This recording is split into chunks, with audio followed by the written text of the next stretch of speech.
today I'm going to be talking about the great game of not 4-card PLO, but 5-card PLO.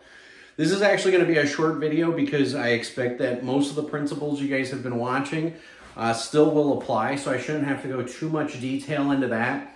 What I will tell you is that generally people who are playing 5-card PLO, they're either very experienced in Pot Limit Omaha, or it's the only game that's offered. For example, MGM National Harbor, you guys out in Maryland, Baltimore, you can't even get a 4-game going at all. And I'll tell you guys a quick story, and I don't know if our group started 5-card PLO, but back in about 2004, 2005, 2006, somewhere around there, we used to play a 1020 home game down in St. Louis, Missouri, every single Monday.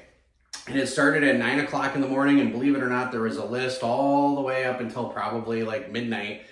And at midnight, the game would start slowing down a little bit, but usually around 3 or 4 in the morning, we'd get shorthanded because we were a bunch of degens. Not that much has changed. And in any case, we decided, because we were shorthanded, keep in mind it was a 10-20 limit game with a half kill. And but when we get down to 2 or 3 in the morning, when we were shorthanded, we decided to switch it over to 4-card Omaha high only. And then eventually, after about, I don't know, 3 or 4 months of doing that, we switched to 5-card high only limit. And I tell people all the time that back in 2004, 5, 6, those 3 years were a little bit fuzzy for me. But we might have been the group that started 5-card Omaha. It wasn't Pot Limit then, but I do know Ameristar in St. Charles was the first place that I'm aware of that had 5-card high-low Big O, Pot Limit Omaha. We just called it 5-card Pot Limit Omaha high-low. And we started that game up there. And I'm the only, I'm not sure if you guys have some comments, if you guys played Big O or 5-card Omaha prior to 2005, somewhere around there, please let me know, because I do tell people, you know, it's something that I couldn't find anywhere. But it was one of those things where you got a group of 5 or 6 guys sitting around at a table. We're used to playing 2-card poker, and we switched to 4-card, and we switched to 5-card. And for me, it was a really bad learning curve. But in any case, what we're going to talk about, because 5-card PLO is a lot more prevalent nowadays. You do get it going at the Win every time they have a big event, whether it's the Win Millions or the WSOPs in town. Typically, it's going to be like a 5-5 with no cap buy-in or a $3,000 cap buy-in. So there's 2 different kinds of 5-card PLO. First of all, we'll talk about a 5-5 with a 3K cap. Okay. And then we're going to talk about online, which again, online you typically end up with 100 big blinds. Now, some of you who are familiar with my theories of online, I do like online play. I think online play is great for tournaments. I don't particularly like 5-card PLO online. And there's a very big reason for that. If you're on, there's a couple different sites. Poker Bros is one of them. PP Poker is another. And then another is, I think it's called King's Court or King's Dominion or something like that, King's Court. All of these do offer 5-card PLO. And I will tell you, from somebody who has experience online with all 3 of these apps, if you run into big unions where there's a lot of international players, you're either going to run into people where there are teams of players playing, or you're going to run into, and I know some of you are going to hate me for saying this, you're going to run into bots, okay? So generally speaking, if I play online 5-card PLO, I either try playing with a small select group of people that I know, whether it's like 10 or 15 individuals that I know, or 20 or 30 individuals that I know, or I just try sticking to 4-card PLO online. So all of you have been waiting for my great advice for 5-card PLO, specifically online. My best recommendation is if you're on one of these 3 apps, which the majority of you are, because I don't believe PokerStars or WSOP has 5-card PLO. I've looked for it. If you're on one of these, unless it's Big O, because it's really hard for a computer or bot to calculate, and it's really hard for teams to calculate, 5-card high only Big O, you should stop playing if you're losing at it. If you're winning at it, go ahead and continue doing what you're doing. But for the most part, when you end up with teams of players, and I know this from experience because I've talked to some of the owners of these teams in various places, but if you're running into a team of players, it's just really hard to beat the game. If you're six-handed and 3 of the people are on the same team, they know each other's cards, are communicating with people. These are generally people, again, it's third world countries or even second world countries, but they're working as a team to accumulate the most amount of chips. These people are getting paid like 30 to 50 bucks a day and things of that nature. I know for a fact this happens. I know I'm going to get a lot of fluff from it on the internet, but if you're doing a tournament style is good for 5-card PLO, but online, I would avoid it like the plague. Unless it's Big O. Like I said, Big O is a little bit different when you bring in high-low. And again, I'm going to have a couple episodes just on Big O. But that's my entire opinion of online play for 5-card poker is don't do it. That's my advice. Especially if you're transitioning from no limit hold'em and you start playing 4-card poker online. And then you're like, ooh, now they got 5-card PLO. I want to see what this is all about. Just take my advice. Don't even start it. Unless it's high-low, just stay away from it. If you're on one of those apps, because you will run into teams of players. So in this situation, when I start talking about live, this is going to apply where if you are with a group of guys of 10 or 15 individuals that are mixing in and out on 5-card PLO. So if you're playing online, like Poker2 is another app where people are grouped together that you're familiar with, you're comfortable with, you trust them, then the live play is going to be the same advice as the online play. Now there's a few different principles we have in 5-card PLO.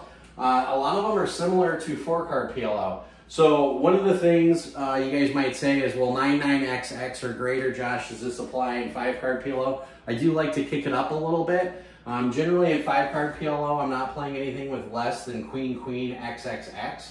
Okay, obviously everything's got to be suited, but the reason why when you add a 5th card, you have to think that there's 5 cards on the board, okay?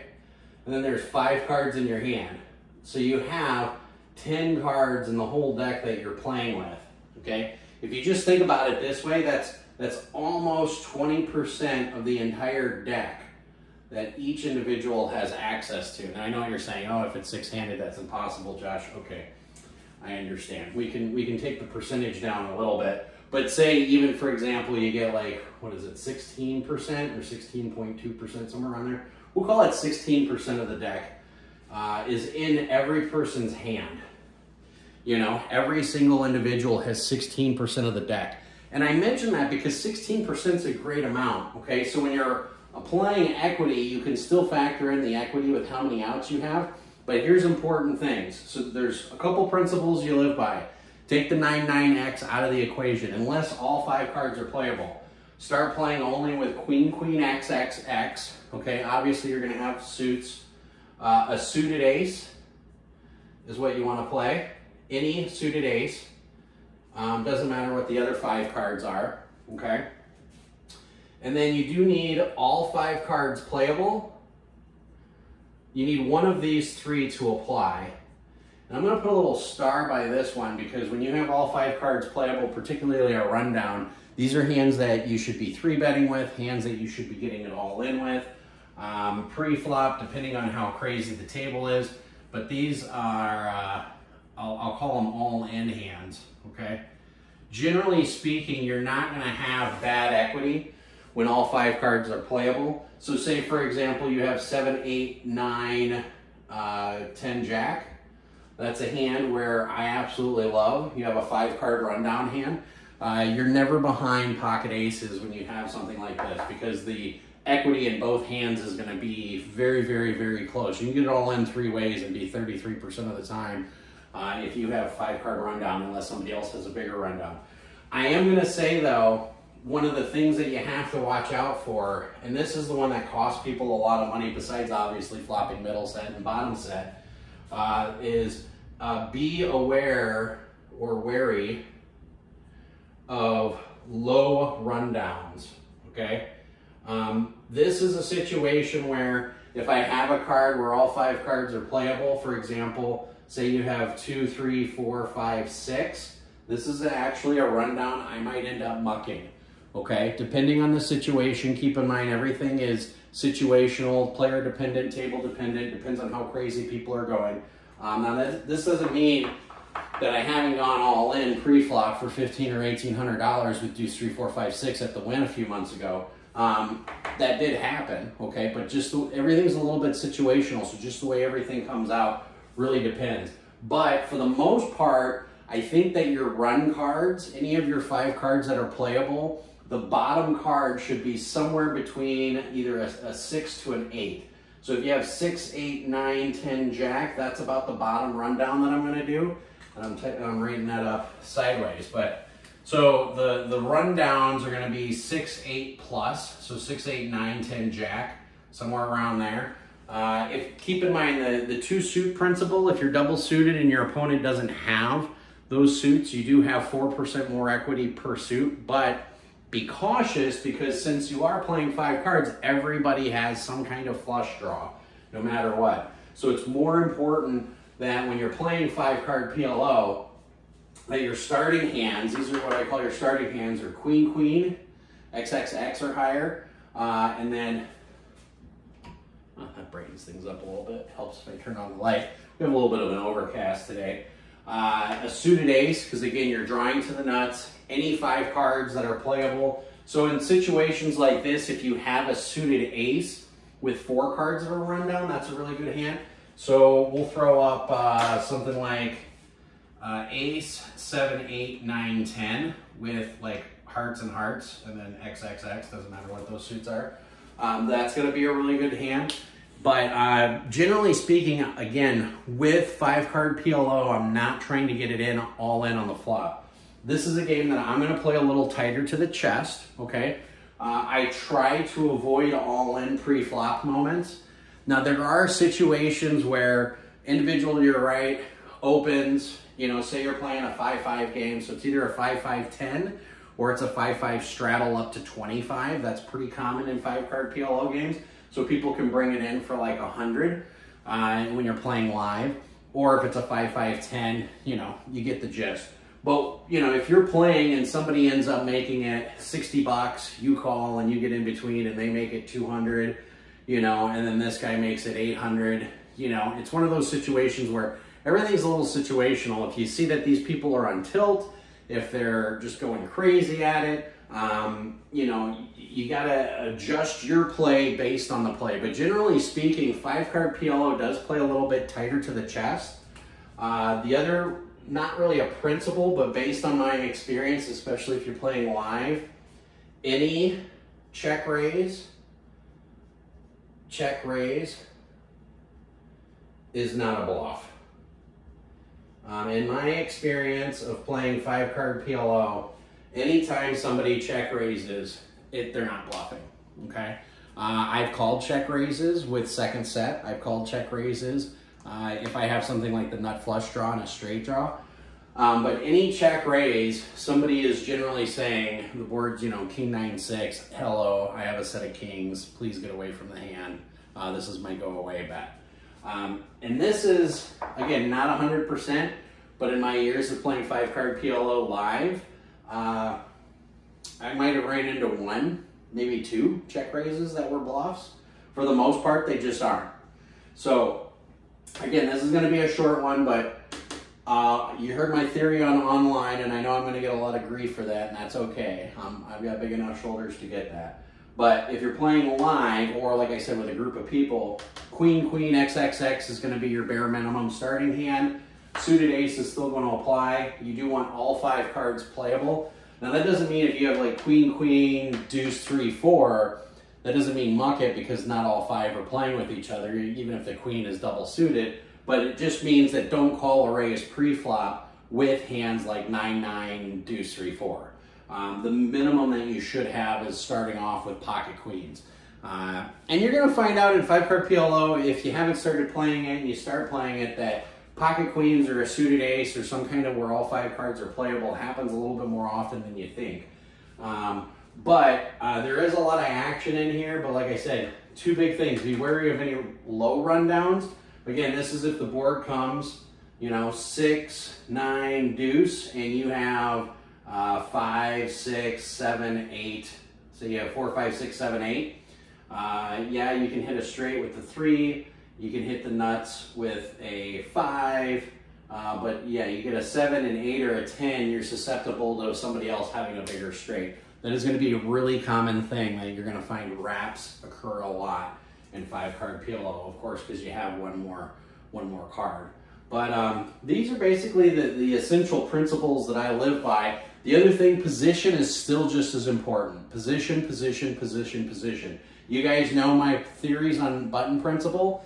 They still apply. The difference is if any draw that is out there, if it misses, you can still bet pot, but be wary that your opponent may back into like 2-pair or a baby full house, where they might still have a strong enough showdown hand where they're going to call off, okay? But on the button, generally speaking, if it goes checks around and I'm on the button, I'm betting pot, especially in 5-card. Position's even more important because the biggest bet you can make is on the river. But this is, in and of a nutshell, 5-card PLO. Again, if you're in MGM National Harbor out in Maryland, they can't get a 4-card game going, so I know a lot of this applies to you guys.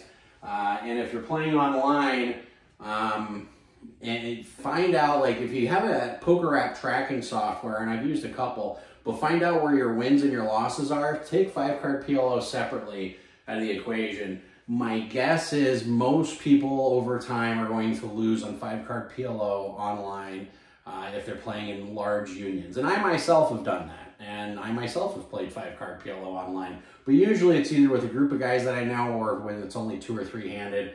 Once it gets up to a 6-handed table, I bounce. So, but yeah, that's about it. Thank you all. If you haven't hit the like and subscribe button, feel free to do that. Now that we're on episode 12, if this is the first episode you're watching, please go back and watch all the other episodes because you see that they all build up into how to be profitable in Pot Limit Omaha. Thank you guys again. Hit the like and subscribe. And as always, play smart and run like a god.